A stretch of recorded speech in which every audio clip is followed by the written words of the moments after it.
恭敬大德圣听，为此法会，及一切众生，请转妙法轮，教导我们如何了生脱死离苦得乐，速证无生。Will the Sangha with great virtue, out of compassion, for the sake of this assembly and all living beings, please turn the wonderful Dharma wheel to teach us how to leave suffering and attain bliss and end birth and death, and quickly realize non-birth. Namo tassa bhagavato arahato samma sambuddhassa.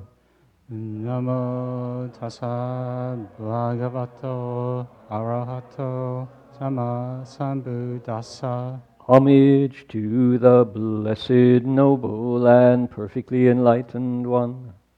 Homage to the blessed, noble, and perfectly enlightened one. Namo sadanto suchedoye alahadi samyao sanputoshe.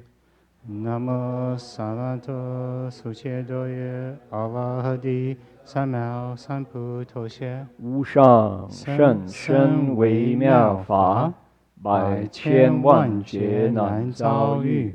我今见闻得受持，愿皆如来真实义。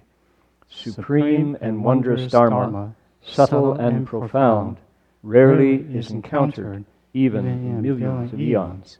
But now we see and hear it and accept it reverently.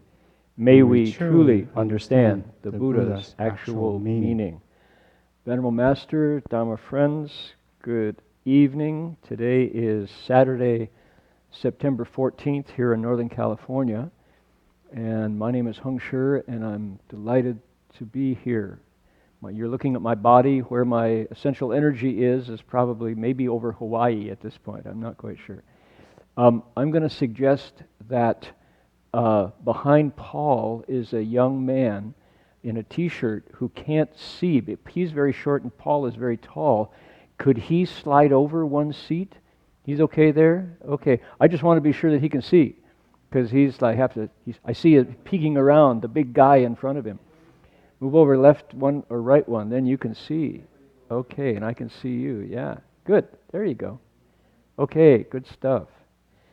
Welcome, everybody. Welcome to, now the taller guy, see?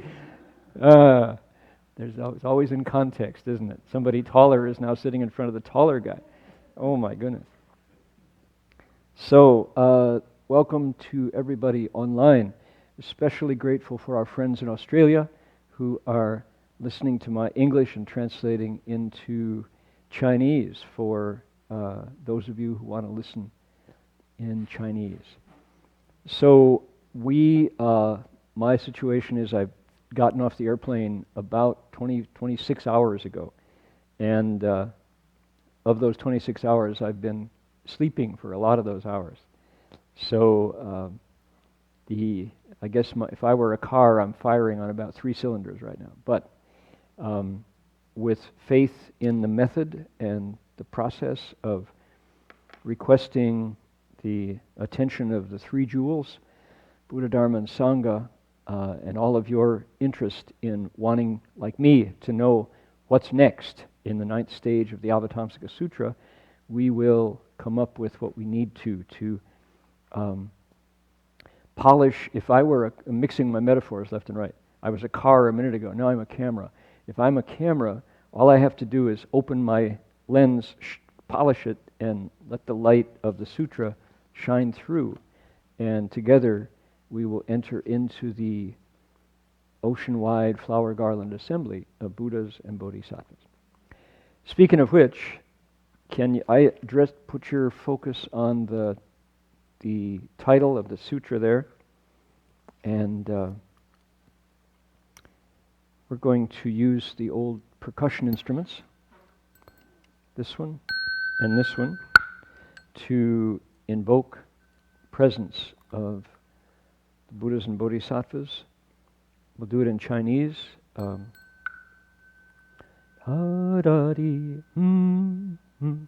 we go.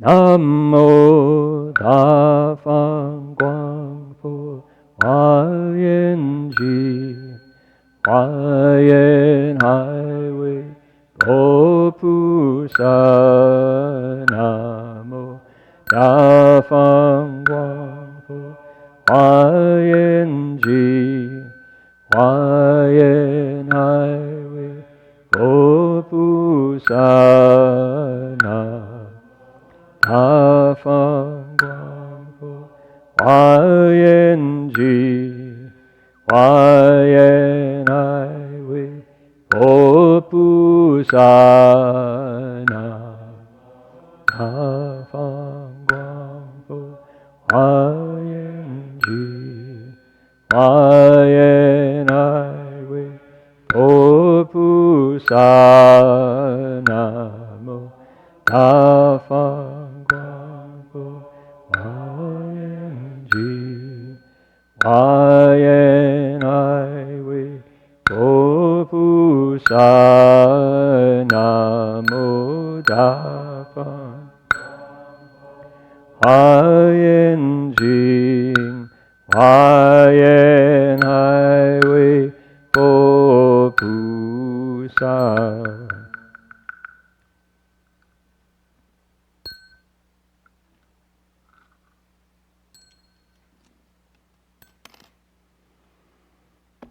Please turn to page 88 and 89. Jin Hosher, can you hear me in the back? It's too soft. Yeah, Jerry, could you knock it up just a little more? My story is that a delegation of our Dharma friends just came back from China, and that air travel. One more, Jerry. One more notch up, just a little bit. We don't want to get it there. There we go. Perfect. Good. What happens is your chi, your essential energy, gets diminished, and in order to do the job that I'm hoping to do and that you all are expecting, takes a lot of chi to explain a text. And my tank is empty, but we'll work it out. It comes back automatically with sleep and food and standing, being still, and being able to sit. What diminishes it is the constant motion around the planet. So, but the Dharma wheel turns, and personally, I want to find out what's here, and I think the fact that you all showed up, and how many? Do you know how many are online at the start, Jerry? Can you tell? I had our old Dharma friend Vince came from Old Days of Gold Mountain, and came yesterday to drop off his collection of Vajrabodhi seeds that he had been collecting since the 70s. And Vince mentioned that with age, he doesn't want to drive as much, which I totally understand. But he does watch online, and it was like, wow, to be able to keep the connection with people who've been listening to the Buddha Dharma for 50 years, right? Yeah, 50 years. And using the internet, using technology, that's okay. So I'm delighted to be able to put my piece of the puzzle into the mix. There's our third metaphor. Now we've got cars and gardens and puzzles. Whoa, 42 from China and 30 on YouTube. So, going to China, we picked up some interest in the Avatamsaka. That's a good thing. Now, after the lecture tonight, we have a slideshow for you with stories that is a combined effort. We started out from the U.S. with 15 people, including the two bhikshus sitting right here, myself, and also Dharma Master Heng Lai. 5 nuns from DRBA, our varsity team, our frontline nuns, and also Madalena and Ron and Ocean Epstein and Brian Conroy and Alex Wong and Amy Zhangchen. Good group of Master Hua's disciples. And we toured around China, and those pictures are going to be shared with you tonight. Everybody on the delegation was contributing in ways large and small to what we're going to show you tonight. But that's only half the trip. Jin Chuan and Jin Wei Shi came back because of DRBU semester starting, and a few of the lay people came back because of their commitments. The other half of the group were joined by a number of lay people from China and Taiwan. And we went on to look at Buddhist caves, something I was on my bucket list, but I never actually thought I would get to Dunhuang. I mean, it's far away. Dunhuang is out on the Silk Route. It's way out there. And you in the past, you got there by camel, or you didn't go. Camel caravan was how you got there. And so we traveled to Dunhuang, and we traveled to Maijishan in Tianshui, the city of Tianshui in Gansu province. And then we went to Baima Si, the first White Horse Temple, the first Buddhist monastery in China, where the Sutra in 42 sections was first explained, the first translation of Chinese, of Buddhist wisdom into Chinese. Then, yesterday, by China dating, 2 days, actually it would be 2 days ago now, I was in Luoyang in the province of Henan, and I looked at Dragon Gate Temple, Longmen, Dragon Gate Stone Caves, Longmen Shiku, which is a jaw-dropping, eye-popping, mind-blowing collection of 10,000 Buddha images on the banks of the Yi River, patronized by emperors and mostly destroyed. So those stories and pictures are for next week. I just got off the airplane, so I don't have anything to share yet about the second half of the trip, but that will come up. Then, what we have to show to you tonight after the sutra lecture is the first draft of our collected stories and pictures. The much more to come, because we only have, how many slides total? We have 35 slides or 40 slides? Tonight? Oh, okay, so that gives, now I know how to portion the time. So we probably came back with 2,000 images, and I hope you all brought your sleeping bags and flashlights, because we're going to be here for a while. Not really, kidding about that. But we have some real treasures to share and great stories.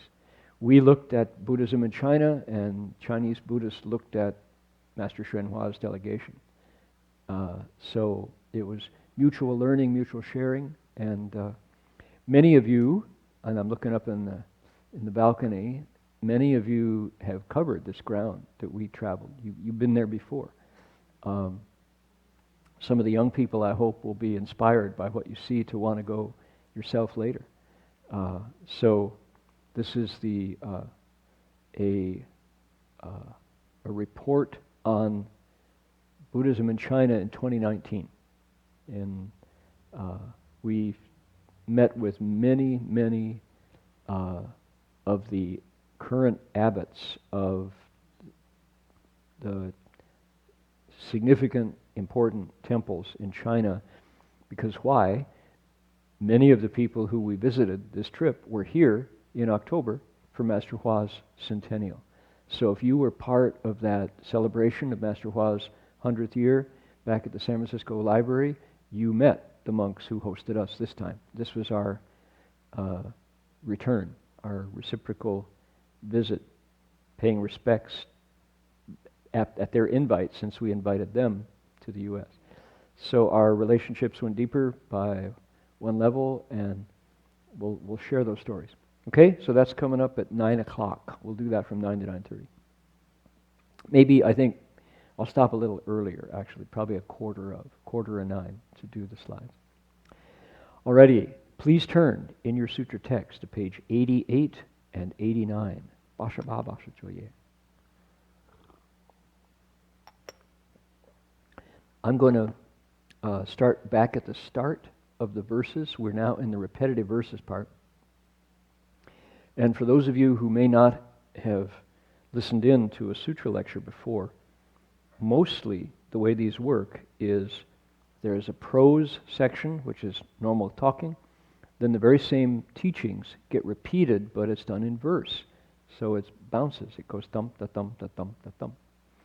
And scholars will tell you that the verses actually came first, because this Dharma, these teachings, were given originally orally, not written down. So it was my mouth to your ears. How much do you remember? That's what you got. If you're trying to remember, it's easier when it breathes, when it goes ba-bum, ba-bum, ba-bum, ba-bum. Because what does that sound like? That sounds like a heartbeat. And if we can tie it into dum-dum, da-dum, da-dum, da-dum, I got it. It's not just out there in space, it's here in my body.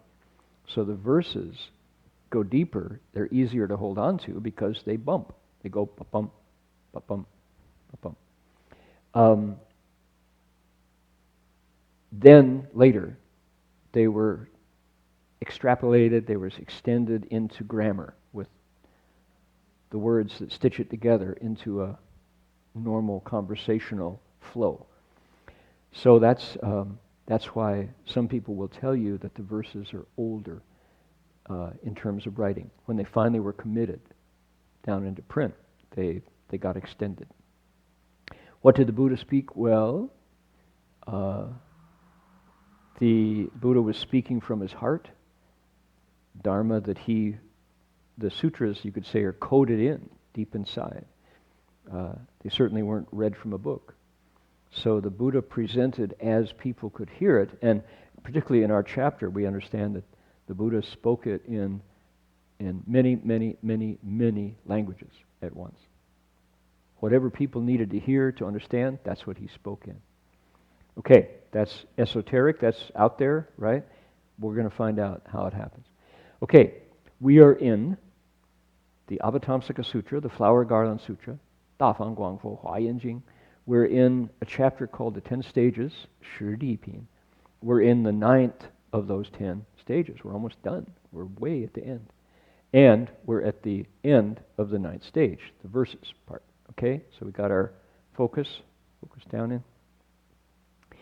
The first two, a stanza, y'all know what a stanza is? It's a group of lines, and these are 4-line stanzas. So if you look on page 88, 89, the first couple words is using limitless powers of wisdom, right? Then down, things supremely wonderful, he engages all the Tathagatas and masters the 9th stage. That's a stanza. Those 4 lines are a stanza. Stanzas number 1 and number 2 are general introduction by the speaker of these words, who is a bodhisattva. His name is Jingangzang. Vajra Treasury Bodhisattva is our storyteller here. And the first 2 stanzas, he says, okay, here's our bodhisattva on the 9th stage. From the 3rd one on, he goes into detail. We get the details of what he wants us to know, what he hopes we'll take home with us from what he wants us to learn. Okay? So, from 3, 4, 5, turn over. 6, 7, 8, 9, 10, turn over.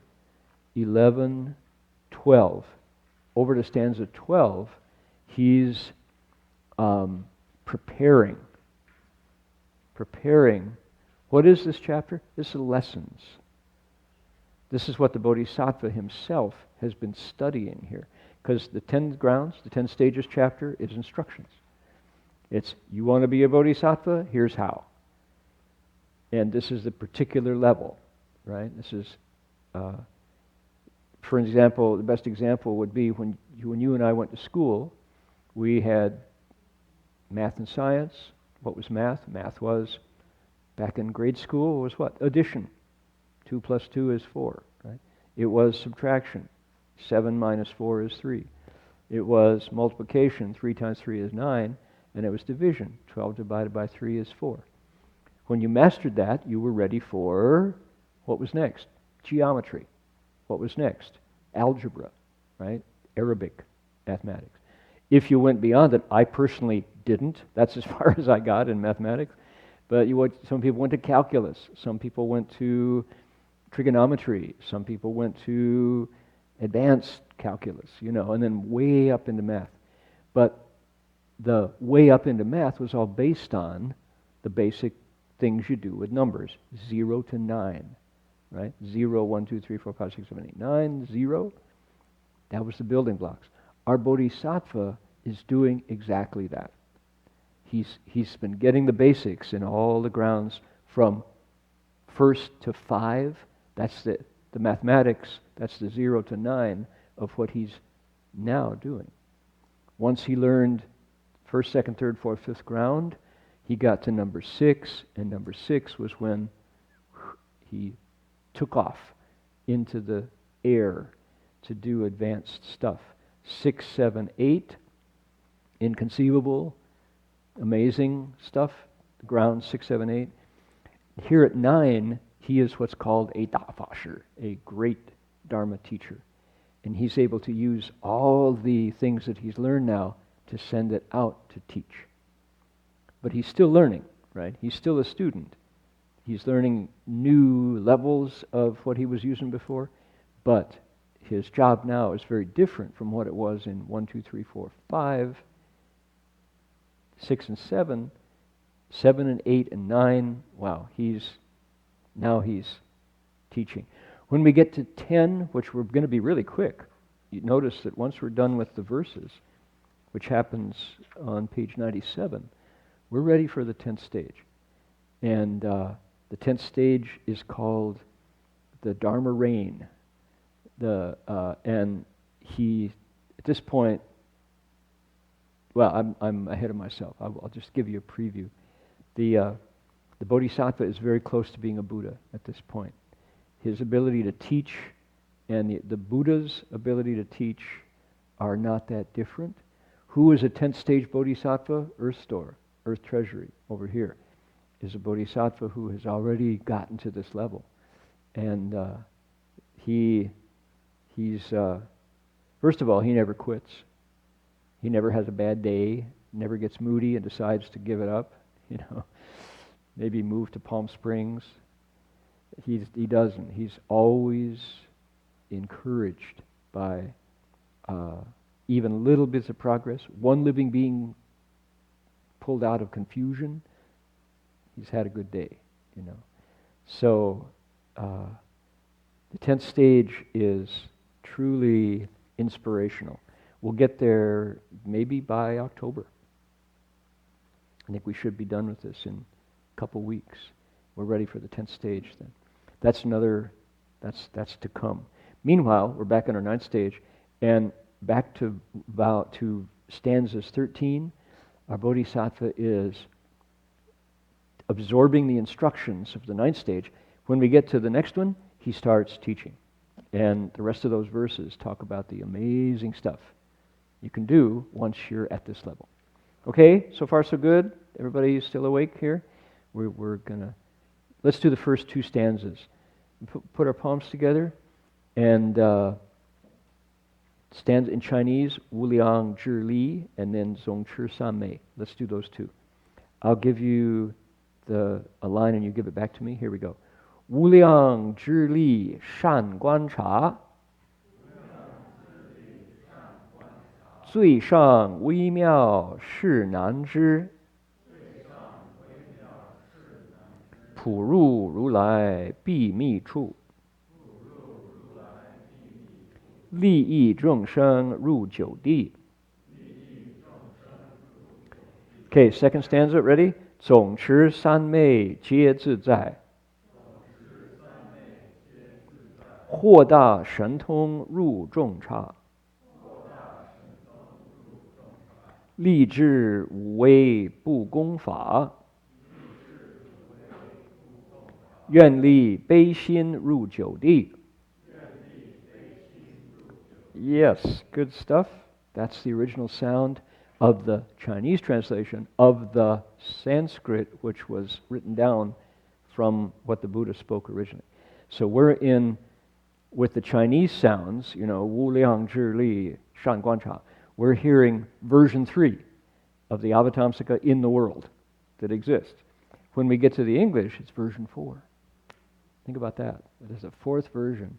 And I don't know, I get excited about looking directly back through history, you know, thousands of years to the same teaching, but it just makes you feel like humanity has hope when there's this thing that comes all the way back from the past, straight line to Berkeley Buddhist Monastery on September 14th, 2019, right?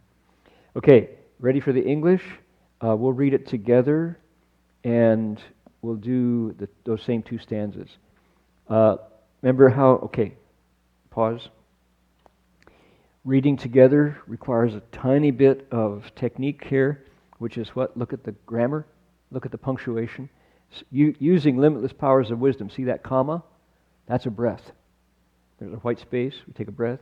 He skillfully contemplates. Now, there's no punctuation at contemplates. We go right over to things supremely wonderful and rarely known to the world. Semicolon is a hard stop. Okay, take a breath. He engages all the Tathagata's secret dharmas, comma, breath. Then we go and masters the ninth stage, comma, pause, to benefit sentient beings. So when we look at that, the punctuation and the white spaces, what comes out together as a group becomes very nice. We don't get a chance to read in unison very often, but it's a great group activity because it involves our breath, our consciousness, and these ancient, ancient, ancient principles. All right, we ready to go? All right, here we go. Using limitless powers of wisdom, he skillfully contemplates things supremely wonderful and rarely known to the world. He engages all the Tathagata's secret dharmas and masters the ninth stage, pause, to benefit sentient beings. Nice. He enjoys sovereign self-mastery with dharanis and samadhis. He gains psychic powers and enters many lands.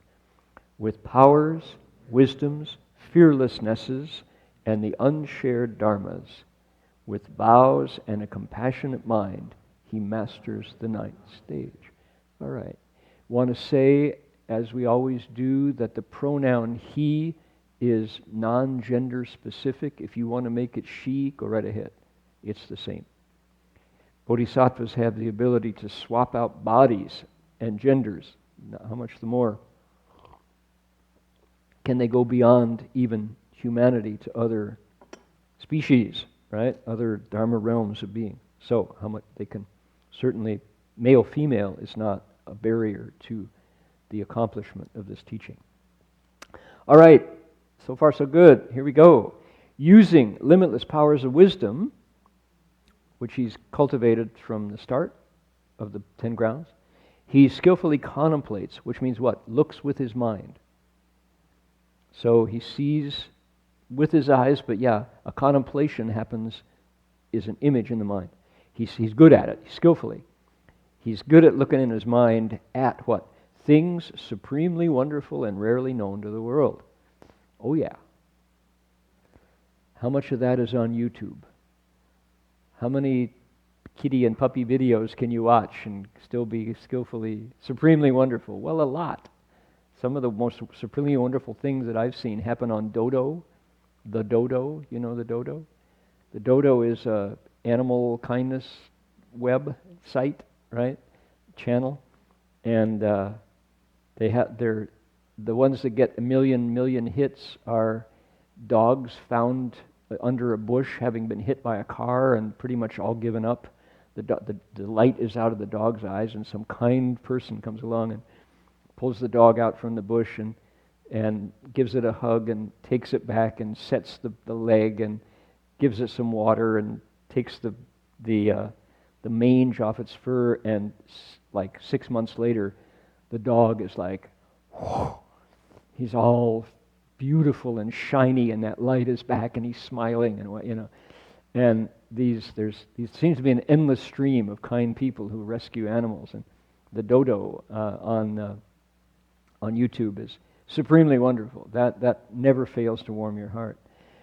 But what the Bodhisattva on the ninth stage contemplates skillfully with his wisdom is kindness plus wisdom. Things supremely wonderful and rarely known to the world. Why rarely known to the world? Because how many times do you see people who celebrate wisdom? Not in the newspapers, rarely. Often the newspapers are full of things that harm the spirit, right? More cruelty, more selfishness, more stupidity, right? Taking away regulations for clean water, right? How hard is it to get a regulation whereby more people get access to water guaranteed that is pure, and then another group comes along and takes those regulations away so that more people drink water that has got lead in it, and you go, that's not wise, right? So stay away. If you want to have inspiration to see things rarely known to the world, read the sutras more, and you can't ignore the headlines, but don't let it get you down. Illegitimately non carborundum. Don't let the bastards grind you down, right? You got to keep your heart focused on the goodness, or there's less light in the world. In a dark world, find the light and hang on to it. So he engages all the Tathagata's secret dharmas. Secret, what is it? Puru, rulai, bimi, chu. To engage. The verb here is ru, right? We used to say to enter a secret dharma. Is that kind of like the Playboy Club? You have to know the handshake and you get to enter it. People without it can't know. It's not, that's the wrong verb. You don't enter it like a door. You what? You engage with it. You embody it. You absorb. Absorb would actually be a good translation for ru here. You absorb the Tathagata's special teaching. Secret doesn't mean you have to pay for it. You only know it if you're initiated. You only know it if you've done the work. It's secret because people don't put in the effort. It's not unknown. It's known, but it's esoteric. Another translation for be me. So it's rarely engaged, rarely embodied. Okay? And with that, with what? Skillfully contemplating with limitless powers of wisdom, wonderful and rare things, he masters the ninth stage to benefit sentient beings. That last 4 words, li yi zhongsheng, is the key. The Bodhisattva is not at this level because the motivation is selfish. His motivation is unselfish. She really, really has the benefit of others at the core. To get a bargain doesn't motivate him. Does not. So advertising goes away. Walking through airports, we've just been walking through a lot of airports. And airports, interestingly, are a placeless environment. You can walk through an airport in Nanchang. You can walk through an airport in Dunhuang, and it's no different than Cleveland or Miami or, Gatwick in England. It's the same. Airports are spaceless places, and the advertisements are for one kind of humanity. I'll just pick Hong Kong as the one I know the best. There's the gate area, and then there's the commercial area. And as you walk through the commercial area of any airport in the world, Hong Kong is an example, you're presented with an ideal of female beauty that is shouting at you from the billboards that are trying to sell women cosmetics, mostly women. I didn't see many male cosmetics being advertised. But you get these like 10-foot tall advertisements for some movie star who is using the product. And when I look at them, my eye bounces off. It's not for me. There's no secret sauce that wants me to reach for my credit card. But I wonder what women see when they look at the image portrayed there. Do you really hope that by buying this, what are they, unborn lamb fetuses that you take, extract, and rub on your skin, you're going to look like her? Is that the deal? Is like there's the promise? Is there, a little spark? Maybe I can, because boy, that is the story around the world for advertising, right? What do guys, somehow, I guess guys aren't supposed to part with their money in the airport retail section. What are guys doing? They're watches, okay? Elite watches. That's definitely there. In the Hong Kong airport, you walk down row after row, aisle after aisle of watches with Italian and Swiss names, right? And here's another one. If you open the in-flight magazine, anybody do that? They're like, I carry a Kindle, so when you're waiting for you can keep your mind occupied on. I have 6 editions of the Vajra Sutra on my Kindle, 6 translations. I found them all and I saved them as PDFs. So I'm scanning through Amoga Vajra's translation of the Vajra. But if you open the in-flight magazine, what is it? Watches. And the watches each cost thousands and thousands of dollars. And they're men's watches mostly. They're also women, but somehow guys are supposed to look at that watch and go, Seiko, Timex, I want a Bulgari, I want a Patek Philippe, I want a, what's the ad? One of them, I scan these because I'm interested in what is being sold. Where does the money want my eyes to go, And what is it? There's one watch that says, you don't buy it for your own generation. You buy it intending to hand it down. Your son and grandson, you're buying for your grandson this watch. So therefore, you can pay $12,000 for a watch. So advertising is for what it's. If you say, what am I cultivating for? To benefit sentient beings. You're going to shell out that cosmetic money, Estée Lauder. I don't know how you say it in French. Estée Lauder en français. C'est ça. What's that? Lauder. Okay, that's the American pronunciation of Lauder. It's French. It's not Lauder. Estée Lauder. Yeah, no, c'est pas ça. C'est Estée Lauder, c'est ça. So you go, okay, I'll pay, I don't know what, let's say nail polish or, moisturizer, right? Moisturizer. Hydration is important. So you think my skin is not moist enough. It's wrinkly. I need to get paid whatever incredible money so I can look like that and my skin will be moist like Gwyneth Paltrow or somebody. Whoever's there. To benefit sentient beings. Right? The sutra says everything that the Bodhisattva does is motivated by interest in getting you out of pain and helping you wake up. So advertising seems to be going in a very different direction. I want that for me. My body needs moisturizer. I need it. Here's my money. Please take my money. Hand me that product. There's no sense of benefiting others. Who are you? Because why?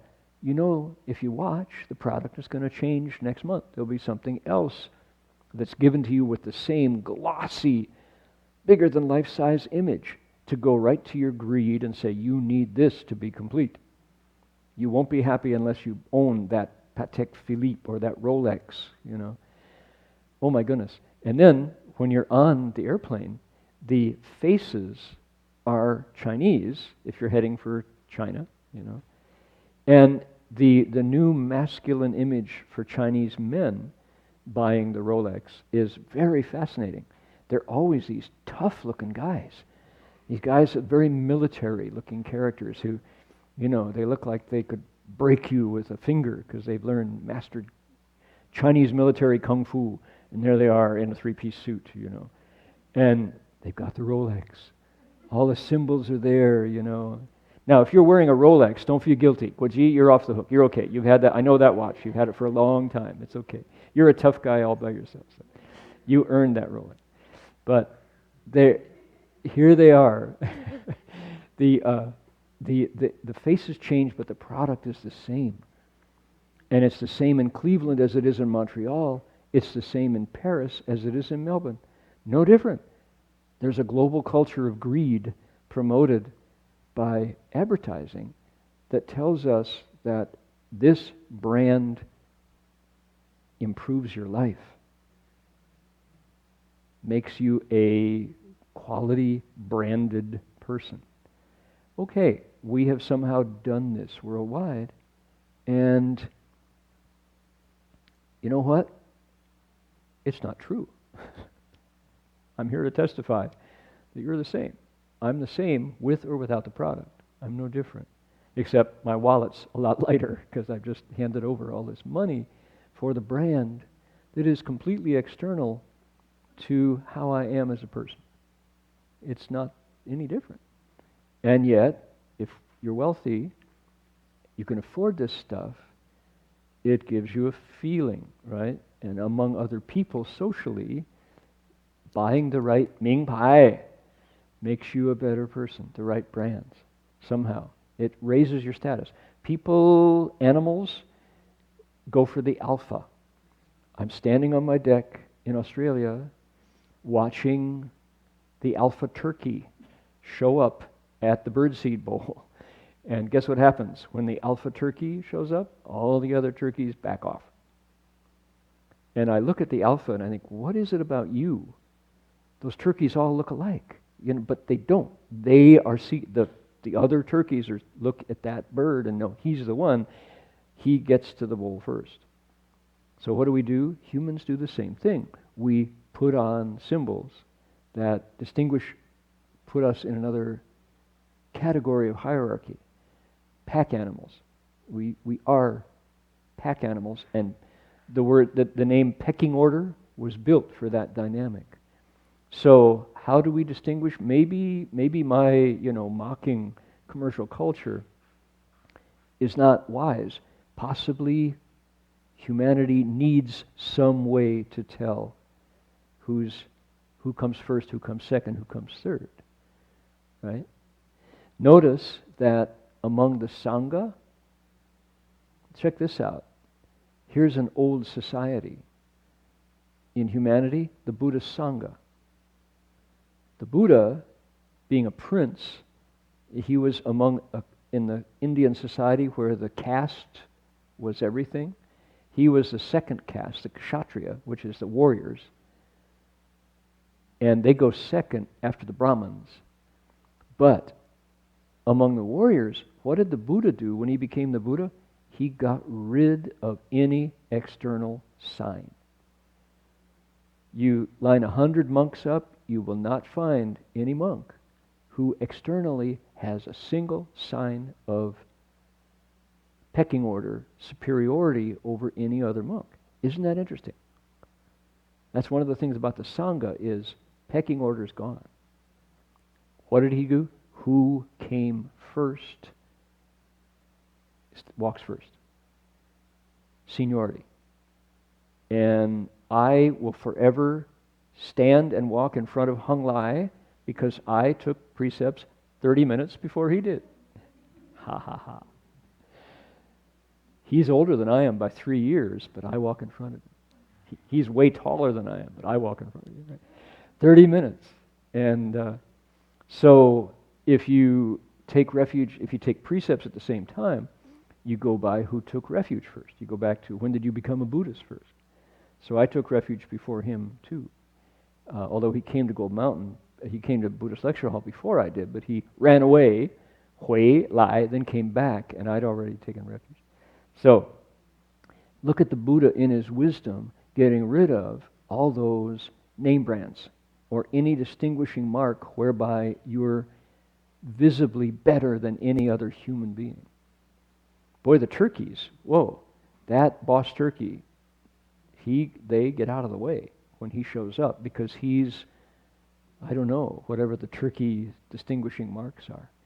But we've come along, I've digressed down this road to talk about what? The motivation to get to the ninth ground. What takes you to this kind of instruction? The wish to benefit others. You could say the less me, the less self you have, the further you get on the Bodhisattva path.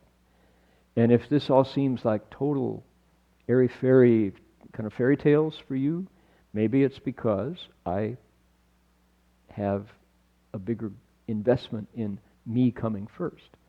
Master Hua would say, you Americans, you all want to be number one. You fight to be number one. You're amazing. He says, your competitive urge is just so strong to be number one, the best, right? And I was thinking, I always kind of, that was a little irritating to have Shifu pound on Americans as being number one. And then I was up in Ukiah when it was still a hospital, before it was the city of 10,000 Buddhas, and I went into a bathroom in one of the dormitories, and there was the toilet seat protector paper dispenser, you know, that you take that paper out to put it on a toilet seat, sanitary, right?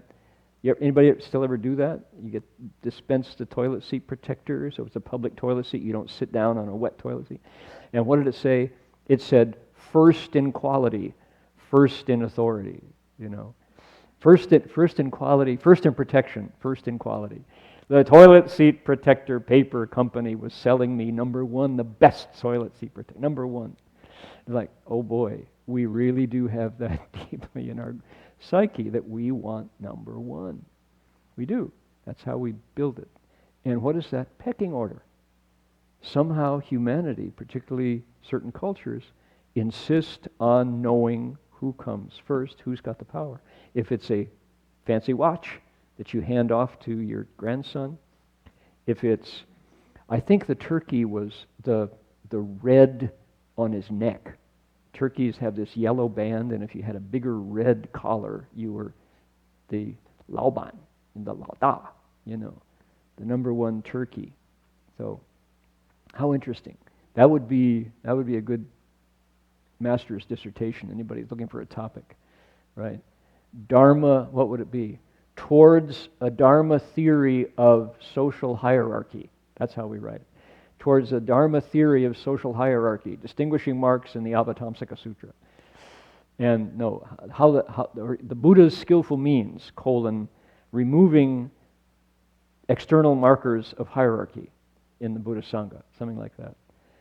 And how does the Sangha function without any marks of first or second? We're still going after 2,500 years. Check that out. Towards a classless society. Interesting. Okay, to benefit sentient beings, the Bodhisattva is really, really interested in what helps you get past your pain. That's what he or she is here to study, to learn. Right? And you know what? The less self we have, the happier we get. Bodhisattvas, by and large, tend to be pretty happy souls. Because why? They're not out to win. Winning and losing don't have the charge. That's not where his attention is focused. He's basically a professional loser. Every benefit they give to others. Right? Oh yeah, it's good stuff here. Really good stuff? Here. You know. And by doing that, they don't get less. But their value is shifted. The value is not in, I got it, I win, I'm number one. Compare that to a certain person who won't be named who is so invested in winning that he will take to Twitter and insult athletes, movie stars, people he's just fired. You know, someone who's like determined to the tiniest part to never go second to anybody. Interesting how painful that must be and how much work to make sure that you don't lose any benefit at all. Whew. That's a burden. Self is really a burden. So, that's our Bodhisattva, and he's a professional loser. He's in the good stuff for him is how much he can give, not how much he gets. That's the real winning for this Bodhisattva. Because in the end, we all get to Buddhahood quicker that way. Nobody's left out. All right, next go. What is he like? Zongzhi Sammei Jie Zizai. He is Zizai. This Bodhisattva is master of Zongzhi and Sammei. Two Sanskrit words. Zongzhi is a Dharani. So this Bodhisattva is a master of mantras. Can really use language back at the level where they vibrate. So what is a characteristic of every language is their symbols. Trying to capture the flow of the pictures in your head, right? You got pictures in your head? Yeah. Well, how do you share them? Is that just your own little flow in there, or is there any way you can communicate to the person beside you what you're seeing? Yeah. What's it called? Language. Or image, drawing. Or singing. Or painting. Or dance. All the different ways that we get out of our skin to the senses of somebody beside us are using symbols. Why? Less lonely. You don't feel like you're alone. You feel what? Related. If you're related a lot, what do you have? Family. Then what do you have? Belonging and connection. So how do we get connection? We somehow share this lonely flow of, just this, you think you're crazy, you think you're enlightened, you think you're really scared, you feel loving feelings. How do you share it? Well, language. What is it? Often it's vibration. Pre-grammar, pre-vocabulary, pre-syntax, right? You think. And do we know that? No, we don't. Why? We're using language to talk about language. It's really complicated. But I believe through in meditation that there's subtle movements that happen before it comes out in if it's Chinese, or u, ya, i, u, wa. How did it go? There's a Japanese song. Ya, i, u, e, o, ka, ki, ku, ke, ko, sa, shi, su, te, to. Right? Japanese, right? So, yeah. You remember that long one, right? Yeah. My first basic Japanese had a, I, U, E, O, like that. It was great for learning the sounds of Japanese. There's that. What else is there? There's Andu, Twa, Kan, San, Si, Sef, Wit, Nut, Zik. And A, B, C, D, E, F, G. A, B, C, D, E, F, G. Right? The alphabet song. Below that level of symbols, there's something going on down there. That's where mantras arise. Zongzhi, Dharani, mantras are going on below that language level. And because of that, they engage intention as much as the sounds. If that were not true, how come the Great Compassion Mantra in Japanese is, quote, just as powerful as the Great Compassion Mantra in Chinese is just as powerful as the Great Compassion Mantra in Sanskrit? If it's all about sound, you switch a language, does it suddenly not work? Right? So, 1983, here are 5 monks in Rangoon. Used to be known as Burma. And we were on the Shwedagon, the Dajinta, the Great Golden Pagoda in Rangoon, Burma. Delegation, myself and Heng Chao, Marty, and Peter Schmitz and Mr. Kellerman, who was a monk back then, and Gary Leinbarger, former Heng Sure. And there we were. And we thought, wow, here we are. And this is one of the great Buddhist stupas of the world, right? It's in the center of Rangoon. And a magically powerful place. So we started to recite the Great Compassion Mantra, sitting in a circle. We did 3 steps, 1 bow as a group together, and then we sat and recited. And this guy comes up, and he's European. He's got a big belly, and he's got brick pink skin, and he's wearing a Burmese Sangha robe. What are you doing? Are you reciting that mantra in Chinese? Not effective, no good. Do not recite. Only Sanskrit works. No Chinese. No. Buddha doesn't understand Chinese. And this, I am Poet Laureate Sangha from Bulgaria. Wait a minute. Pinch. Am I asleep? Am I dreaming? So here he is. Here's this Burmese. He is studying with Mahasi Sayadaw or something, from Bulgaria, the Poet Laureate of Bulgaria, who was insisting that the Great Compassion Mantra only worked in Sanskrit. Wasting time chanting in Chinese. No. So it's So I'll never forget that. So we thanked him very much sincerely and went right back, back to Chinese. So does the Buddha only speak Sanskrit? Well, the Buddha doesn't speak Sanskrit. The Buddha spoke Prakrit, probably, something closer to Pali. So how is it that one mantra can have different symbol sets and still be ling, still be efficacious? I think it's because it operates the zongchi part, the general maintainer, generalizing all dharmas and holding all meanings. That's mantra zongchi. Those mantras work below the level of articulation of sounds. They're vibrations. They're still very human, right? But you need samadhi to be able to tune in to the bandwidth that is a mantra, right? 88.5 KQED FM, right? So I think the mind has that station that is where we learn mantras, and if you can take a mantra to the place where it starts to recite itself, because you've held it so well and so long that it just kind of grooves into consciousness, then I think we tune into that frequency and it doesn't go away. We're on the station. I have a really, really wonderful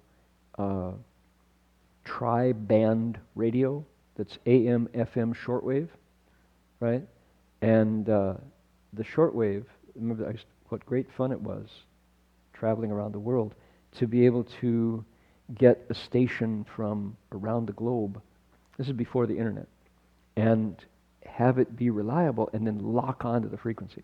And there's a frequency lock where there's the switch and then it doesn't drift, doesn't come in and out. Morse code, you're getting broadcasts from ships out in the ocean. Very cool. So hanging on. Question? Okay, do 1 second. Hanging on to that frequency is something that we do when our mantra goes deep and can recite itself in a sense, right? If people know what I'm talking about, then that makes sense. Yes, question? So if someone reciting like Bodhisattva Mm. and puts their phone at the does that have different effect than the mantra? Does that have a different effect than a mantra? If someone holding the mantra Okay. Did the person who is asking the question identify themselves? That's you. We have a question from online, and it's Jerry. So, Jerry is here in person. So does the effect of reciting a mantra to that point where it's kind of pre-verbal and it keeps on going, you're locked onto the signal, differ from the effect of somebody who is reciting a bodhisattva's name, for example, or a Buddha's name, right? Effect. Is it different in effect? So, my answer would be, number one, I don't know to the point of saying yes, this and this, but my grasp of it at my level of understanding is that the difference happens with your intention. What is the intention of reciting the name of Guanyin Bodhisattva? Namo Guan Shi Yin Bodhisattva, Namo Guan Shi Yin Bodhisattva. What's the difference of that than, for example, reciting Namo Amitofo? I just watched my talk in Penang that I gave last year or the year before, when I had my old puppet, the Lao Heshan, the old monk puppet, and the joke of the sketch was that no matter what we asked the old puppet, his answer was, Amitofo, Amitofo, Amitofo. Yeah, that was what he said all the time. And I pushed him and said, come on, you got to tell us more. And he went, Namo Amitofo, Namo Amitofo. And I said, but many of these people speak English. Namo Amitabha, Namo Amitabha, Namo. So he stuck with it. He wanted to, that's what he said. Is the intention in saying Namo Amitofo guaranteed? Passing in the airport yesterday, no, we landed in San Francisco yesterday afternoon. And we're going down the long corridor to the parking lot. And the moving sidewalk was broken, like much of American infrastructure these days. And so we were dragging our bags down. And I passed a guy in an orange, the orange work vest, with a hard hat. And he goes, as we walked by, and I said to him reliably, what did I say? Amitofo, right? So what I said was acknowledging his acknowledgement of us as monks, there with Dharma Master Lai and myself. And so what's my intention when I'm going Amitofo? Basically saying hello, right? In the Chinese Mahayana world, Amitabha, that name, has replaced a lot of other words. Pick up the telephone. Amitofo, right? I'm going to say goodbye. Amitofo, Amitofo, Amitofo, right? Right? And somebody surprises you. Amitofo, right? And somebody gives you an offering. You go, Amitofo, Amitofo. And so it's a multi-purpose word. Has no intention of what Jerry's question was asking, which is Namo Amitofo, reciting the Buddha's sacred name as a way of planting seeds for the Pure Land, according to 48 vows. So, does the effect, his question, of reciting with the intention of purifying the mind and planting seeds in the Pure Land do the same thing as reciting a mantra that kind of grooves itself into consciousness and is moving with your breath as you walk? No. Because why? The intention is different. And another way to ask your question is, what is the intention of different Dharma methods? Well, if you follow the story of Amitabha, taught in the 3 Amitabha Sutras, and Dharma Master Jinfo is explaining the Sutra of the Wuliang Shou Jing, that's one of them. That intention is using that Dharma method to get to the Pure Land. As the teaching goes, if you can recite until you get to that place of Yi Xin Bu Lan, single-minded focus without any diversion, then it is the same as the intention of Chan, which is to transform the discursive mind into samadhi, the scattered mind. So there is a place where they merge. Okay, what is the purpose of mantras? Well, the Great Compassion Mantra, the Dabejo, has 5 different meanings. Among them, will take us too far astray, but among them are protection. Another is banishing xie, what is crooked or off. Another one is healing, right? Different purposes of the Great Compassion Mantra. So, my answer to your question, Jerry, is yes, sometimes, depending on your intention. However, each method, each mantra has its own specific focus. The focus of the Shurangama is multiple. It's the huge container of small mantras. The purpose of the Great Compassion Mantra is 5. The purpose of the Junti Bodhisattva Mantra, Sadhanan Samya Sampato Jujanan Dajato Nanjuli Juli Junti Sopoha, is very powerful, little understood mantra found in the book that Master Hua said was his constant companion when he was a young cultivator, called the Lengyan Zhou Shu, Exegesis on the Shurangama Mantra. The Junti mantra's power and focus is in the back of that. The Heart Sutra mantra, Gate Gate Paragate Parasamgate Bodhisvaha, served Master Xuanzhuang on his pilgrimage to India as protection. I have a whole new appreciation of what Master Xuanzhuang went through, having flown over the area he flew over, the area he walked through with an old red horse. Oh my goodness. Talk about desolate, parched, unforgiving, merciless landscape. Boy, walk through western Gansu and understand that was just that isn't even the Gobi Desert.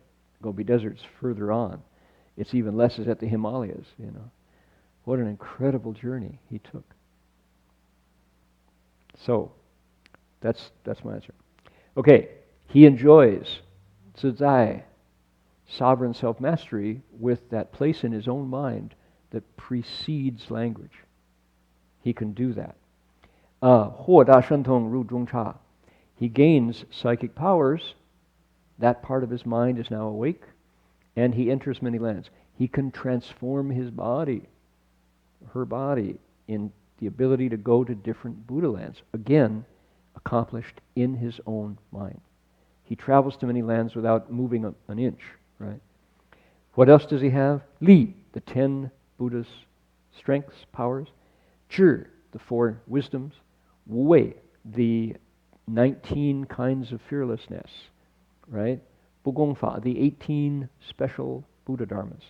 These are all qualities that have arrived because of his ability with 0, 1, 2, 3, 4, 5, 6, 7, 8, 9, which he mastered, and then went into addition, subtraction, multiplication, division. Then he went into algebra. Then he went into geometry. Then he went, building on the building blocks of cultivation, precepts, concentration, and wisdom. He is now at the level of grad school. This Bodhisattva is now really good at cultivation. He's got real Gong Fu, right? And Yuan Li Bei Xin Ru Jiu Di. With vows and a compassionate mind, he masters the 9th stage. Okay? We only got, I was going to take us all the way through the 12, but we'll do that next week. What is this? This is the summary of what brought him to this 9th stage of instruction. He's ready now to absorb the 9th stage stuff, these lessons, because look at how he's taken his mind, prepared for the 9th stage. So all these lists, dharanis, samadhis, psychic power, the ability to transform his body, the 10 powers, the 4 wisdoms, the 19 courages, fearlessnesses, the unshared special dharmas, then vows and compassion.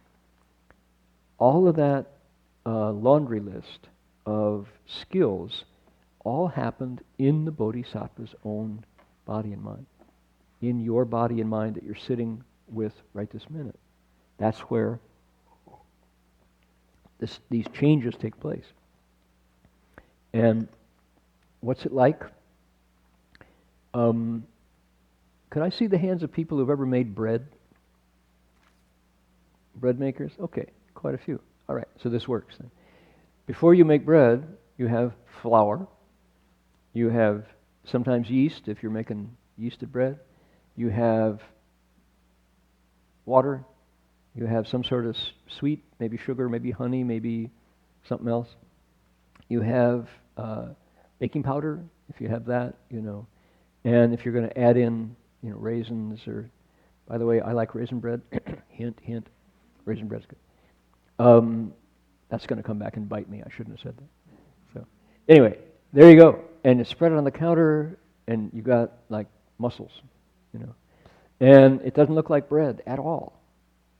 Then you take every step, you mix it, you knead it, you let it rise, you punch it down, you cover it, you wait, you rise up again, you knead it, and you start to work. Boom, boom, boom. And it's this strange alien kind of thing called the bread, there on the powdered board. And then you bake it.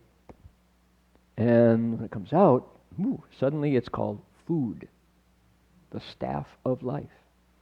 And it doesn't look anything like it did when it was still flour and starter and yeast and bake, The ingredients out there don't look like bread. You take the steps and do the work, and it takes muscles to knead bread. And it comes back, and you have a full stomach and a smile on your face because you've just eaten something wonderful, and you can share it with people. Hot bread with butter, it's just wonderful food. The Bodhisattva, before he starts to cultivate, is the ingredients laid out on the table.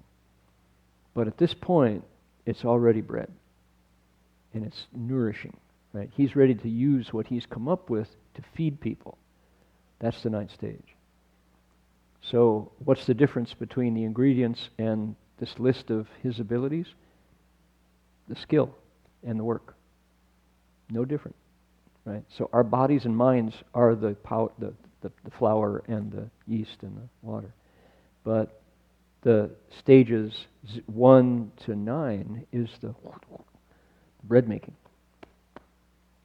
Okay, that's... Hai, dozo. Oh, okay, what are the unshared dharmas? The unshared dharmas, I'd be happy to answer that. There are 18 of them. They're called the Shibaba Gongfa, 18 special Buddha dharmas. And they occur, I think we first meet them in the 6th, maybe the 7th stage here. They start to show up, and they are said to be the possessions of Buddhas only. And yet our Bodhisattva first start showing up because I think at the 7th stage we see occasionally it says this Bodhisattva here shares with the Buddha certain qualities that are not, he's not complete master of them, but they start to show up. Every time I've opened up that list of 18, somehow it doesn't speak to me, maybe because they're not mine. The Buddha only has them. But let's see. I would rather do it accurately than attempt to tell you out of my mind. They're things like knowing what is the truth and what is not the truth. Knowing how certain certain beings will respond in this case. The Buddha masters those, and they're not shared with bodhisattvas, except they are. So it's kind of gray area in there. What level, what stage bodhisattva? Do you have some? Can you read them? A couple? Microphone, please. Good. This is the benefit of having an iPod and the internet. This is actually a Buddhist dictionary. There you go. Okay, so his perfection of body, or his person. Okay, perfection of his shun body. His perfection of his mouth. Perfection or of speech. Of speech. His perfection of memory. Okay, body, mouth, and mind. right? And they're perfect, meaning no further change. At this point, why are they special? It's because bodhisattvas are still aspiring. They're not there yet. The Buddha is to perfection, no further change in body, mouth, and mind. Go His ahead. perfection of impartiality to all. Okay. Serenity, this one's translated as self-sacrifice. Yeah. Unceasing desire to save. Okay, unceasing desire to save. Hang on to that one. You think desire, the Buddha has desire. It's the same place that vows come from. What's a vow? It's, I will rescue living beings, without exception. 众生无边誓愿度. I'll save all living beings. That's called a special, 不共法. It's an unshared Dharma, meaning at the Buddha's level, there's no further development. That's perfection. For bodhisattvas, they don't share them because they still have ignorance. Bodhisattvas keep a little bit of ignorance to connect with living beings, right? So don't read all 18. Okay. That's good. But you get a flavor for them, right? That's what those are, okay? And if you want to look them up, look up 18 special Buddha Dharmas, or 18, the Chinese is 不共法. They're not shared. From like the 7th stage on, they get mentioned, and then 8th, 9th, and 10th, the Bodhisattva is pretty close to them, but still these are unique to the Buddha. Okay, I'm gonna, let's see, I would like to first transfer the merit, if we could, of the sutra part before we get to the travel log part. And you'll find it on the sheet, the Dharma request sheet.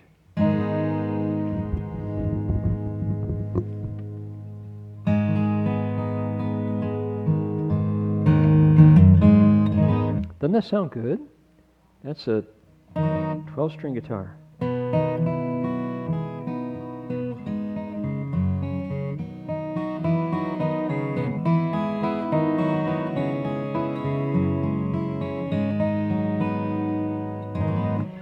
Is there any way, Jinchuan, could you share the slideshow with Sam and Cliff? Do you have their... Yeah, if Cliff and Sam want to email Jin... yeah, I know, but do we want to... So, they know it, okay. JIN.CHUAN. They know it, good. Okay, erase that. So, and we'll send you the slideshow so you can, because they're not able to see what's going on here.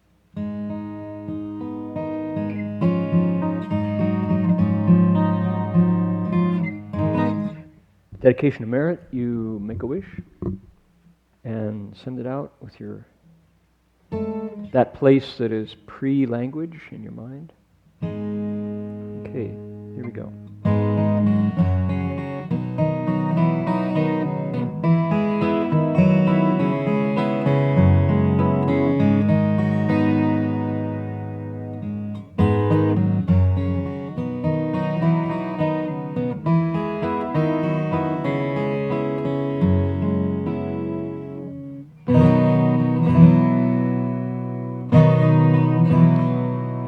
Every living being, our minds as one and with life, share the fruits of peace with hearts of goodness, luminous and bright. If people hear and see, our hands and hearts can find it. May our minds awake to great compassion, wisdom, and to joy. May kindness find reward. May all who sorrow leave their may this boundless light dispel the darkness of this endless night. because our hearts are one. This world of pain turns into paradise. May all become compassionate and may all become compassionate and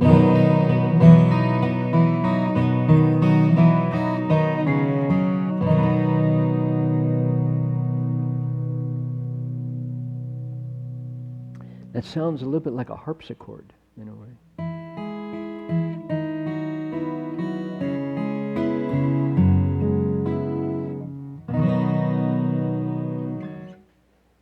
A 12-string guitar as interpreted by Bob Taylor. All right, we're going to bring the screen down, turn the projector on, and look at some pictures.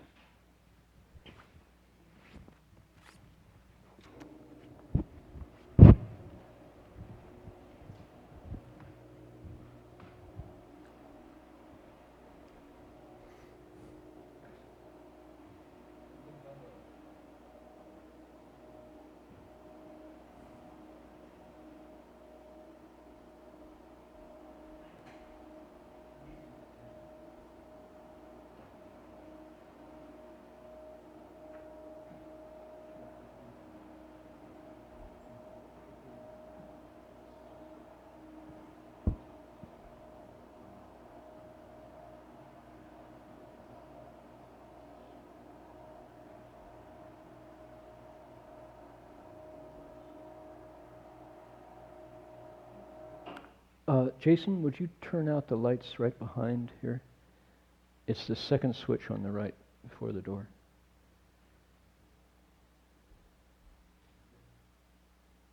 Yep, that's it. Thank you. Okay, TRBA China delegation, August 29th, September 8th. This is the first half. We went on to the 13th and just made it back. Here's the map of China, Beijing at the top, Bailin Monastery in Hebei, then down to, notice this map doesn't have our cave delegation. That'll be next week. Down here in the southeast. Beijing to Bailin Si, down to, there we go, down to the south, to Jiangxi, Nanchang, over to Zhejiang, to Guoqing Monastery, and up to, actually your arrows need correction. From Zhenru we went to Guoqing, not to Longshan, Longhua. This one connects here, not there. Yeah. Yeah, Longhua should be Shanghai. Okay, this Hangzhou. Yeah, Hangzhou. Okay.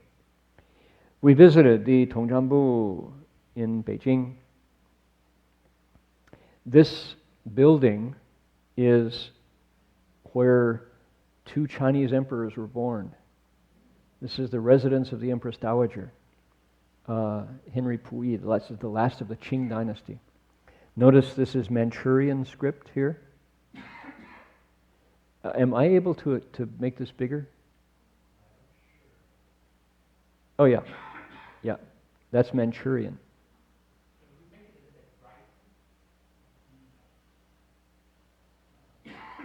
Yes, good. That helps, doesn't it? My screen is just enlightened, right? This is our dear friend, Mr. Han Song. This plate is in the dining room. We brought this back. Now, here we are.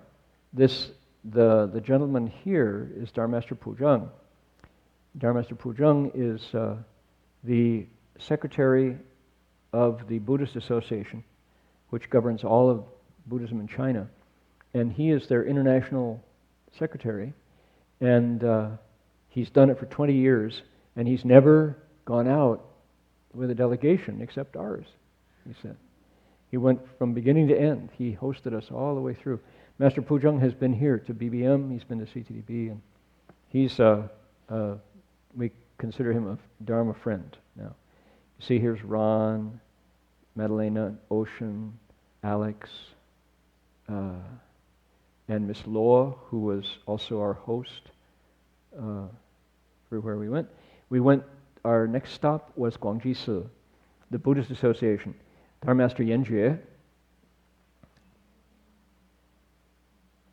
We're up here in Beijing, way up north.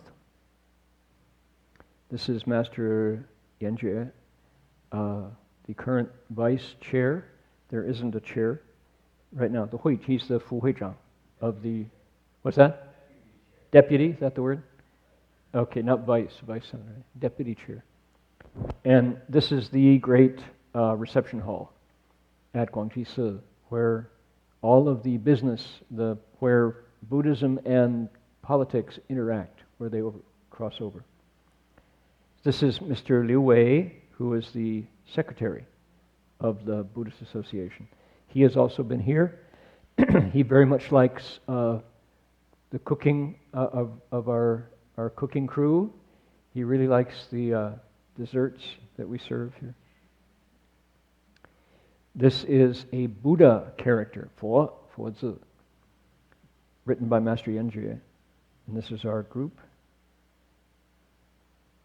Being, the full, all the flags flying reception. This is a full, what do they call it? Full formal reception at the Buddhist Association, Zhongguo Fojiao Xiehui. We drank some tea. No, this is lunch. This is a formal lunch. This is called a guotang chifan, right? Guochang yinggong, guotang yinggong. And apparently they don't do this except for real distinguished guests. Master Heng Sure is a cultivator. He advocates cultivation. He really respects Master Xuanhua. And so he said, these are his monks there at the monastery. They trained in order to receive us with this formal guotang style. See the servers here with their... Notice they're wearing their sashes. Yeah. They don't. And they also, generally in monasteries these days, the monks get their food and take it back to their room and eat it by themselves. But to eat the way we do, together, and further, another level, to do the gongyang, it's called the Foqian Da Gong, our Shanggong ceremony. That's Shifu's insisting that we do that every day. That's bringing us back to the way it used to be done. In China, pretty much, it's let it go because it's too much trouble at lunch. People are too busy. Connie? Say again? Pretty rare. And it's because we showed up that Master Heng Sure wanted to bring it back.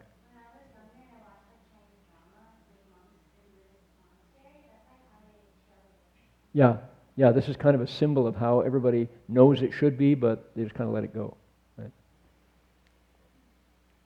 Okay, we need to take time to describe what this is. This is a national treasure. It's a finger painting. It's painted with dipping your fingers in the ink.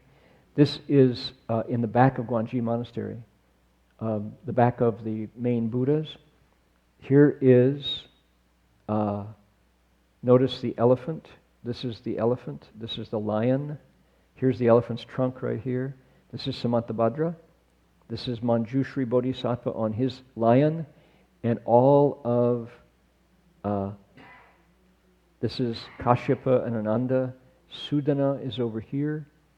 This was painted by an imperial painter, one of the emperor's own painters, with his fingers. And it's vast. It's like covers a huge wall.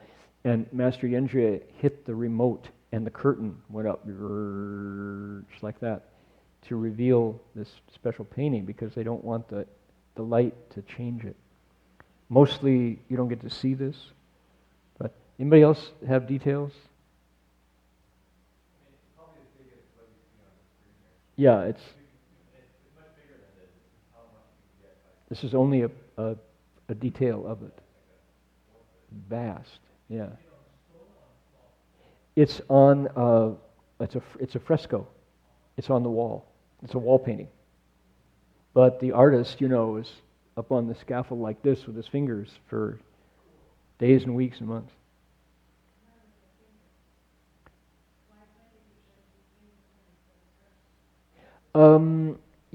Because that was unique, I guess. I don't know. Why did he use his fingers instead of a brush? Everybody can use a brush. Not everybody can use their fingers. Nobody knew about it until we saw it. Yeah, I mean, yes, I guess. You did finger painting in second grade, right? Well, this painter carried it forward. So here is this is the delegation sent off by the monks of Guangji-si. And as Master Yenju has been here, he really likes CTDB. And as we were going out, this moment, you see his monks are sending us off, Here is Ron saying goodbye. And he looked at me and he said, CTDB is a really good place for cultivation, isn't it? He said. So he really likes what we have. Then we went to Faiyuan Monastery, the home of the Buddhist Studies Academy of China. If you're an elite monk in training, this is where you go. You don't get to the Beijing Fo Shi Yuan without having some pretty serious credentials.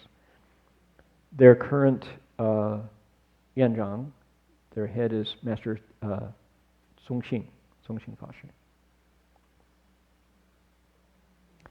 These monasteries have treasures in them. And in Beijing, this is the best of the best. These are national treasures. And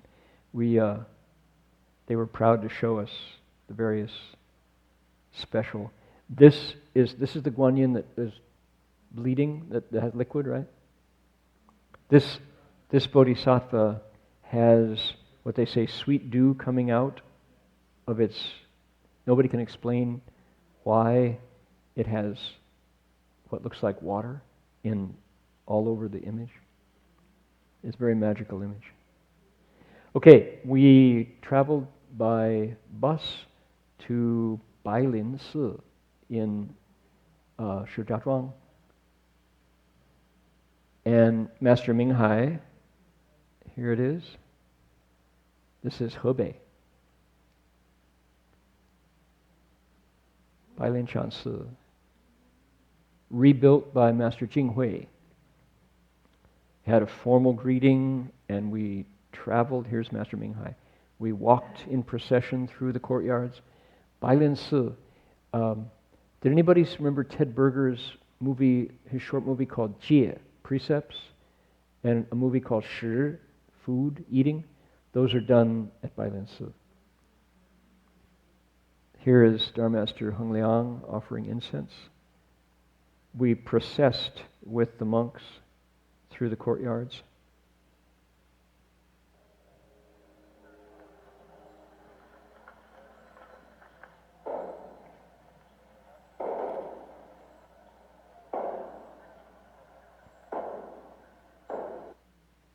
Right. An elder abbot of a monastery, of a convent, came out. This, I have to say, we had a lot of questions about the presence of women in Buddhism in China and their absence, you could say, because Master Jinghui, the founder of Bailin Monastery, the rebuilder, was raised by nuns as a young man. So he pays a lot of attention to women in Buddhism, and so he invited a bhikshuni, head of a bhikshuni convent, to come greet us, and the nuns got to interact with her. This is a stupa at Bailin Si, built in 1330, so it's 800 years old. Really inspiring. This is the way CTDB kind of takes Master Hua's Sharira as a center. Whenever there's a summer camp, it always starts and ends at the stupa at Bailin Si. Bailin means white cedar. Right? This is Jiaozhou Bridge. Their monk founder, their patron saint is a Chan monk named Jiaozhou. The Japanese call him Joshu, and he was the one who, the way the old monk, no matter what you ask him, he goes, Ami Tao, right? The Jiaozhou was famous for saying, Chi cha chu. No matter what you ask him, his answer was, go drink some tea. Have a cup of tea. Chi cha chu. That was his answer always. These are Master Ming Wu and Master Chan Shui, who came to Berkeley. Master Chan Shui went with us to Salt Lake City. Anybody who went to the Parliament, you met him.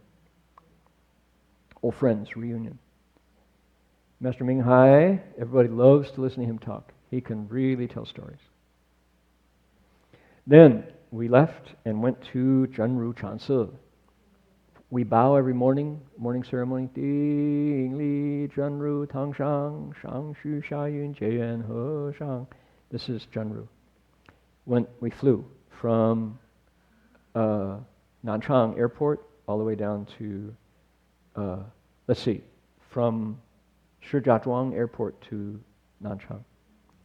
There are currently 40 airlines in China, 40 competing airplane companies, including such things as Chunqiu, Spring and Autumn Airlines, Chengdu Airlines, right? Shanghai Airlines. They're just cities and like every province has their own airline now, making Boeing Industries very happy, I must say.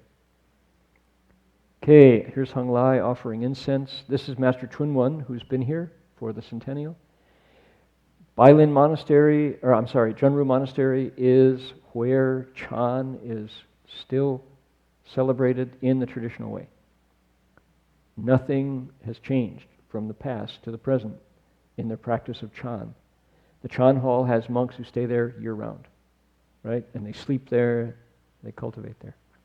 We had a celebration, had a panel discussion, and these are some of the current monks. You can see these are real Chan monks. These guys work hard. Here's our side. Brian Conroy, Ron Epstein, Alex Wong. People see Amy and Ocean. Not in the male Chan Hall, there's a female Chan Hall. And laity.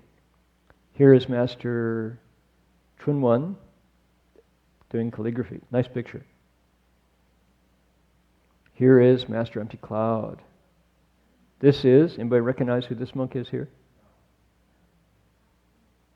Master Haidang Alphasha from Shaolin Monastery. These are nuns, these two. Right? Those are definitely women. Master Empty Cloud had female disciples. What is it? It says, Xu Gong Yun Lao Ren Bai Shi Ba Ling Tong Fa Tu Fa Sun. So a picture taken with Master Empty Cloud at age 118 with his disciples and grand disciples. This is the Sharira of Master Empty Cloud.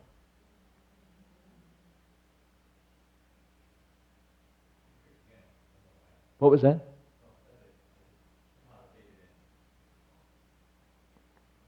Here is his Sharira Pagoda. This is the room where he entered Nirvana.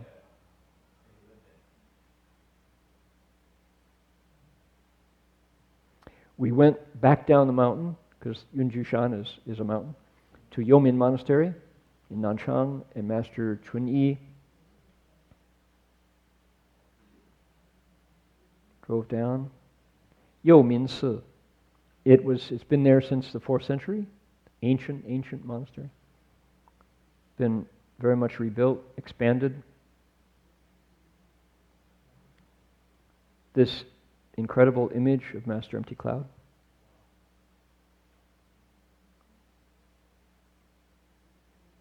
We visited, we had lunch there. We went to Hangzhou to Lingyansi. And we now have a pretty strong connection with Lingyansi because Master Guangchen has been here and CTDB. He gave a talk at Shifu's centennial celebration. And I went back there to lecture on speaking Dharma in English. We went from Nanchang up to Hangzhou. We got to correct that map, right? This should, yeah. Longhua is up in Shanghai. Okay, Lingyan Monastery is the third largest tourist destination in China. It's quite magnificent. People, Renshan Renhai, 100,000 a day. That's a lot of people. Can you imagine? And, yeah, it's famous because it's got a long history, but it's more because Hangzhou is a tourist destination. Bus companies, when you get your package tour of China, pretty much Xihu pops up on it, Westlake, right? Everybody wants a scenic lake, lots of fiction, plays, novels centered around Xihu, and you can get on a boat and go out there. Well, when you're in Hangzhou, because it's scenically beautiful, and it was also the culture capital of China. The way they talk about Shravasti in the Buddhist time was Feng De, abundant virtue city, meaning arts, singing, theater, dance, textiles, commerce. You could buy and sell stuff. You could get the best food there, the best wine there, the best entertainment there, etc. Well, Hangzhou was that city for China. It was actually the capital for certain dynasties. And it's scenically a beautiful town. It's really beautiful. So Lingyansi has this long history there. And the tour buses come to look at Xihu, and so they say, oh, you want to go look at a neat Buddhist monastery? Let's go to Lingyansi. And when you go to Lingyansi, you pay a little bit more, and you walk across the street to this thing called Feilai Feng is the mountain that flew there. And it's carvings, Buddha carvings, for 1,000 years. They were carved. And we had an incredible tour. Here's Master Guangchen. We had an incredible tour of Feilai Feng. And we also had an incredible lunch. This lunch, gourmet lunch. And often you joke, you never get your fill, you just look at it, you know. In this case, we actually got our fill. This is a mushroom, and these are rocks. You don't eat the rocks, you eat the mushrooms. But the rocks are there to keep the mushrooms warm. Yeah, yeah.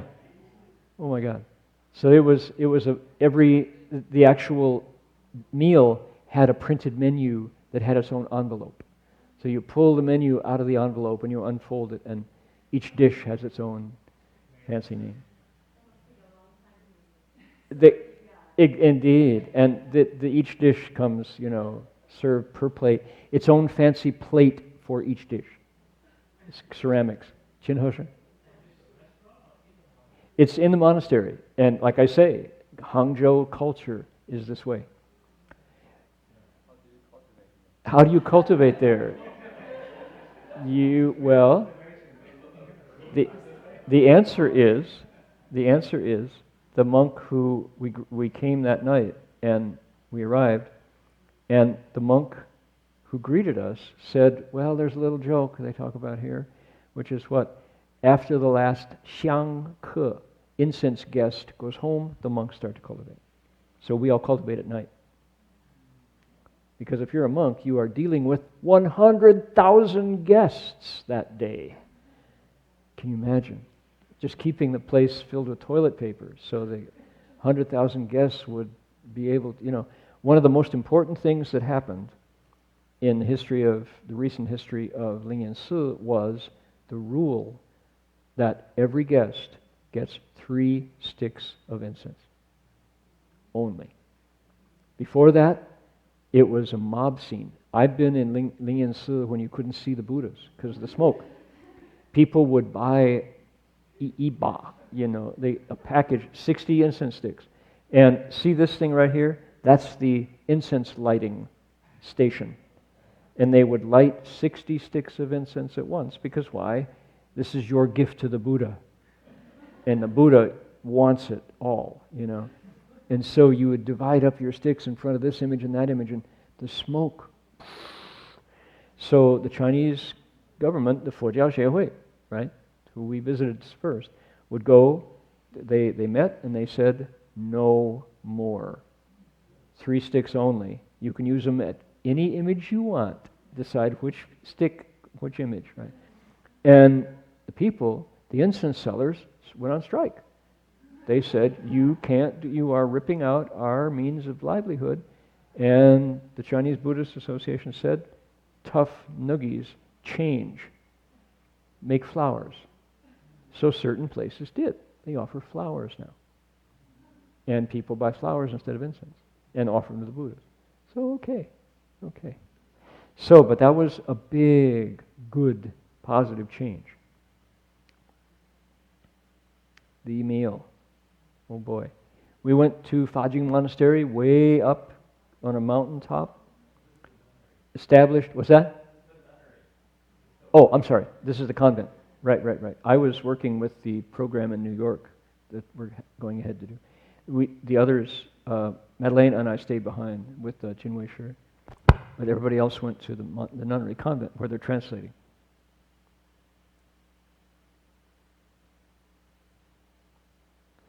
We went to Jingshan Si, where tea went from here to Japan.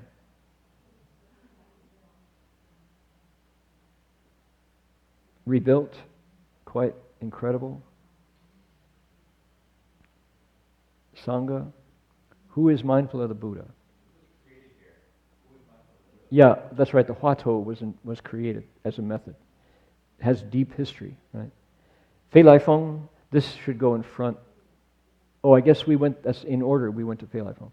This is, right, I said the 1,000 years of carving, the peak that flew here, it's 20 steps away from Lingyan Si. And this world of Buddha images just opens up. Incredible. So this is a reason why Lingyan Si gets 100,000 guests.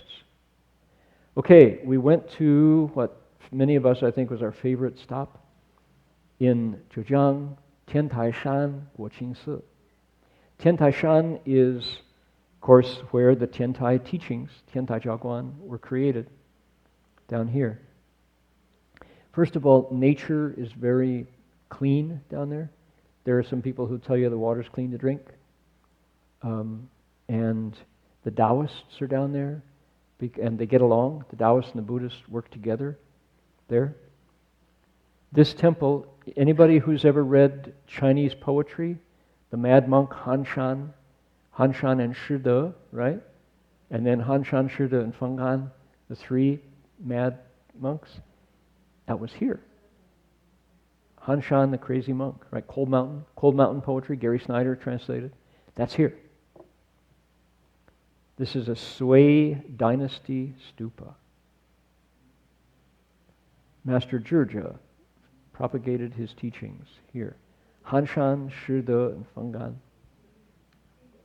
Have you been to Snow Mountain, Heng Lai's temple up north? He got images from China of Hanshan and Shide. This is the kitchen where Hanshan fed wood in the stove back in the Tang. So you all need to read more Chinese poetry. You will run into Hanshan and Shide. This is Master Yunguan. He's obviously a character, you can see. 得大自在, to get real self-mastery. It's called Sui Dai Gu Cha, the ancient monastery from the Sui dynasty. Sui was before the Tang, 6th century, 500, right? So this temple has been cultivating there for all these centuries. Okay, we got on the bus and went up a road out of Guoqing Monastery and stopped halfway on the up the road, got out and went up this little peak, this little trail, up these steps. You drive right by it and think it was a cow path or something. And we came around the corner to Master Zhizhe's Sharira Stupa, Zhizhe Taiyuan. And this is where the Tiantai teachings were treated. This is his whole body Sharira, Roshan Pusa, right? Jinggang Buhua Shen, his Vajra indestructible body is here. Of course, Japanese Tendai Kyo is here. They take this as their home stupa. But you don't get here unless the monks take you. It's not a public place. Now, Master Zhizhe delivered most of those teachings here.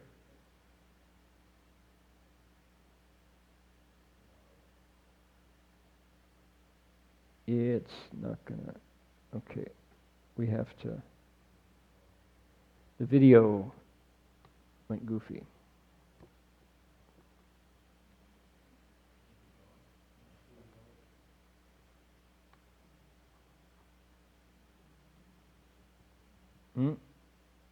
I'm gonna have to reboot. Oops. Uh-huh.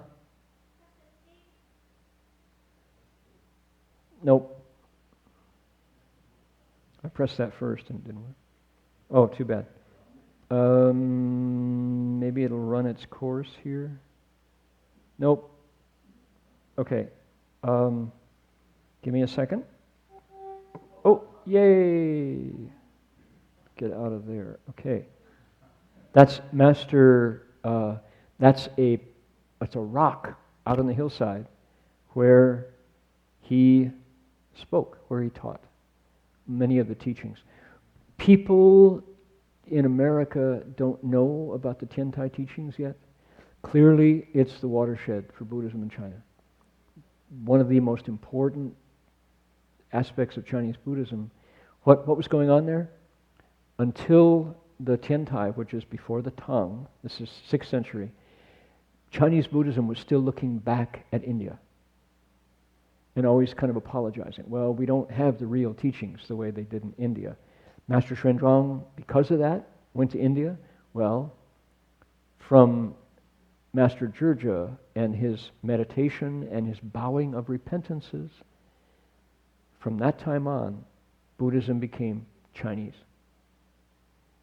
And instead of looking back to India and apologizing, they said, we've had it here for 600 years, we kind of made it ours. Now, fast forward, we in America are strongly looking back to China still, and will for quite a while until when is American Buddhism going to get its own legs? Well, centuries, right? But this process, this is where India and Buddhism became Chinese. All right, here we go. We went with Master Yunguan up to a place where he is paying a lot of attention. His Buddhist Studies Academy on top of Tiantai Mountain.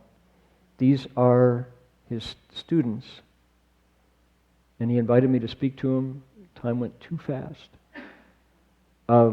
He has done a lot of innovating of this environment so his students can learn the Dharma there. It was quite, we'll tell you more about that. Okay, we went down the mountain for lunch and had a wonderful lunch at the Fojia Xiehui in Tiantaishan, where not only is Buddhism taught, administered there, but Taoism and Christianity work out of the same office. It was an interfaith administrative office. They were very proud of that. They get along. Taoism, Buddhism, and Christianity.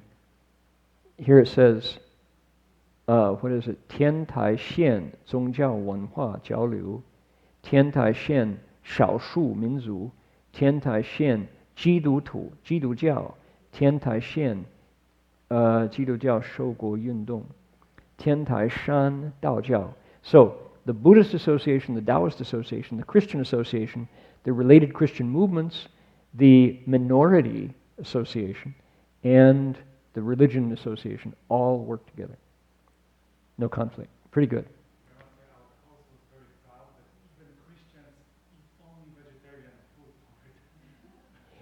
No matter who works there, they have to be vegetarian. We kind of like that, love it.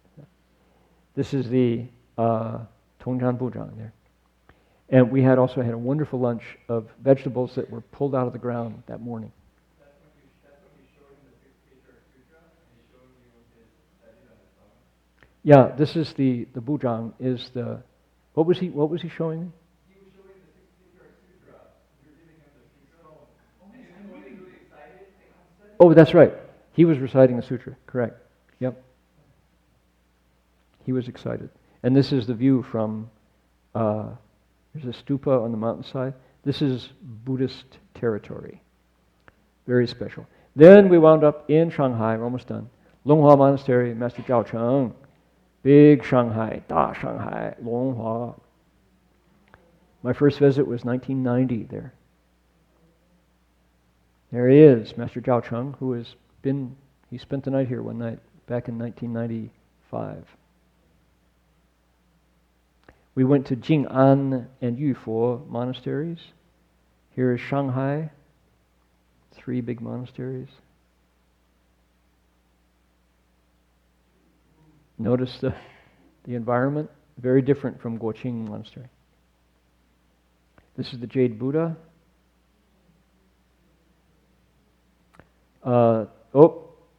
See if we can click on it and it won't crash. Dharmaster Lai and the nuns went on a night cruise of the Huangpu River in Shanghai, the Bund. And it was quite wonderful, apparently.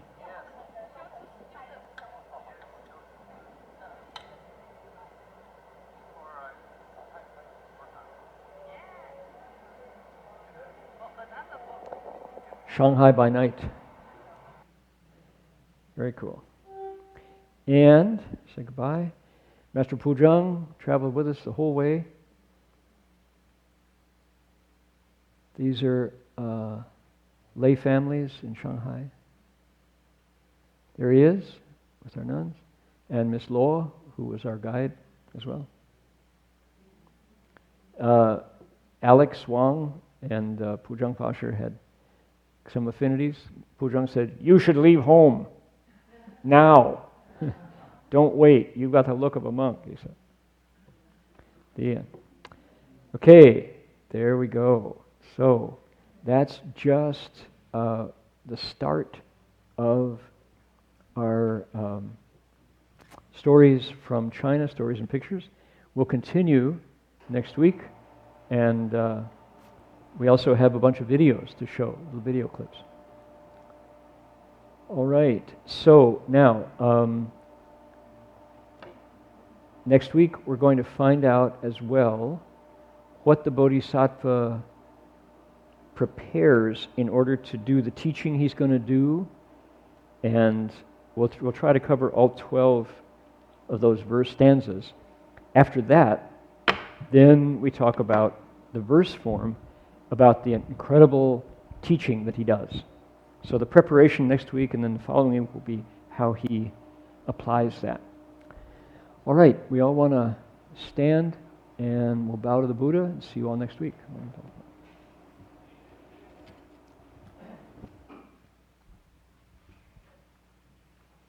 Can you get our totals, Jerry?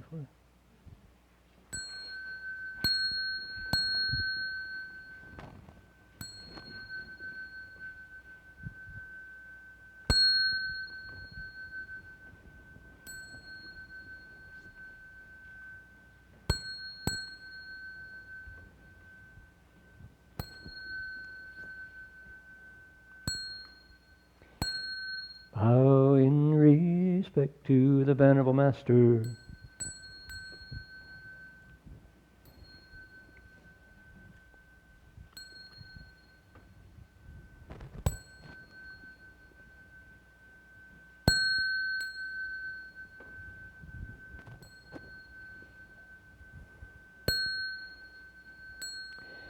Nam